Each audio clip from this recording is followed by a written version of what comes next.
घमंड का परिणाम। राजा भोज के दरबार में कालिदास नामक एक महान और विद्वान कवि थे। उन्हें अपनी कला और ज्ञान का बहुत घमंड हो गया था।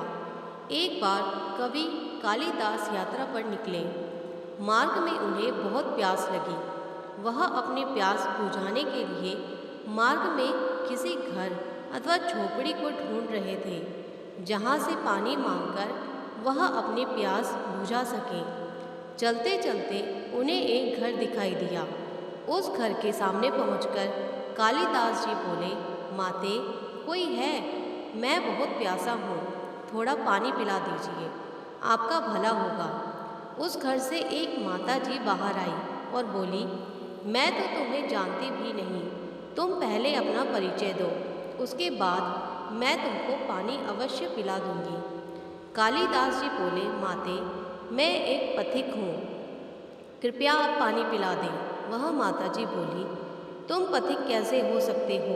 इस संसार में तो केवल दो ही पथिक हैं, एक है सूर्य और दूसरे चंद्रमा। वे कभी नहीं रुकते, निरंतर चलते ही रहते हैं। तुम झूठ न बोलो, मुझे सत्य बताओ। कालिदास जी बोले, मैं एक अतिथि हूँ, अब तो कृपया पानी पिला दें। माता जी बोली, तुम अतिथि कैसे हो सकते हो? इस संसार में केवल दो ही अतिथि हैं, पहला है धन और दूसरा है यौवन। इन्हें जाने में समय नहीं लगता। अब सत्य बताओ, तुम कौन हो?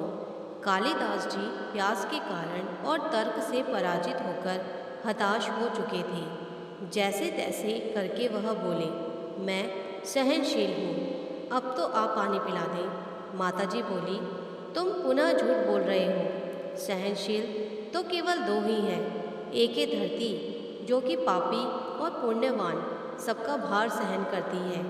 धरती की छाती चीरकर बीज बो देने पर भी वह अनाज के भंडार देती है। दूसरे सहनशील है पेड़, जिनको पत्थर मारो तो भी मीठे फल देते हैं। तुम सहनशील नहीं हो, सच बताओ, तुम कौन हो? कालिदास जी अब मूर्छा की स्थिति में आ गए और बोले, मैं एक हठी हूँ। माता जी बोली, क्यों असत्य पर असत्य बोलते जा रहे हो? संसार में हठी तो केवल दो ही हैं, पहला है नख और दूसरे हैं केश अर्थात बाल। उन्हें कितना भी काटो वे पुनः निकल आते हैं। अब सच बताओ, तुम कौन हो? अब कालिदास जी पूर्णतः पराजित और अपमानित हो चुके थे।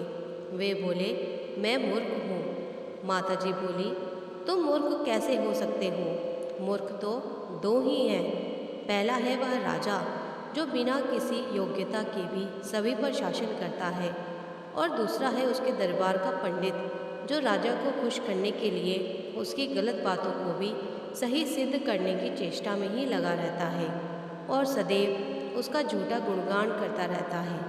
अब कालिदास जी लगभग मूर्छित होकर उन माता जी के चरणों में गिर पड़े और पानी की याचना करने लगे, गिड़गिड़ाने लगे।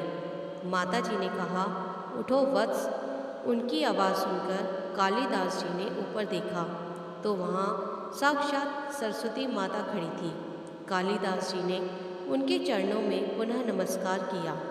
सरस्वती माता ने कहा, शिक्षा से ज्ञान आता है, अहंकार नहीं। तुम्हें अपने ज्ञान और शिक्षा के बल पर मान और प्रतिष्ठा तो मिली, परंतु तुमने उसका अहंकार हो गया, इसलिए तुम्हारा घमंड तोड़ने के लिए, अहंकार नष्ट करने के लिए मुझे यह लीला करनी पड़ी।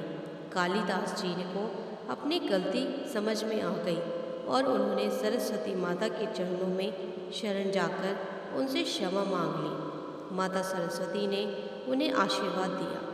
कालिदास जी ने वहाँ भरपेट पानी पिया और वह अपनी यात्रा पर आगे निकल पड़ी। आपको ये कहानी कैसी लगी कमेंट में ज़रूर बताएं और हमारे चैनल को सब्सक्राइब ज़रूर करें।